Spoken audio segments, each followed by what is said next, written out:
Are you getting something went wrong, try again issues on the Google Play Store?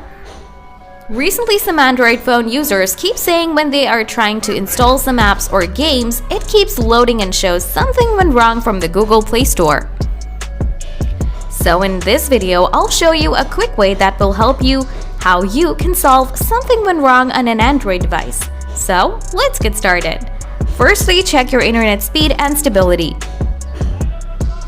You can open the browser and type internet speed test. Open this up. If you found that your internet is not working well on your mobile device, you can enable airplane mode for 15 seconds and turn off your airplane mode. Or you can switch your mobile network from Wi-Fi to mobile data or mobile data to Wi-Fi. After that, open Setting, scroll down, tap Additional Setting, scroll down, tap Developer option, scroll down and find out an option called Wi-Fi Scan Throttling. Also enable Always Keep Mobile Data On. After solving internet issues on your Android device, next you need to open Setting, scroll down, tap Apps, tap Manage App. First, you need to find Google Play Service.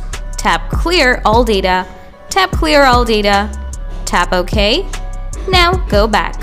Find out the Google Play Store, tap on it. First, you need to tap App Permission, enable Files and Media, tap Allows, also enable Location, tap Allows, go back, tap Restricted Data, enable your SIM card. Now open your Google Play Store apps. Now try to install some app or game and see if you still have something went wrong. Try again.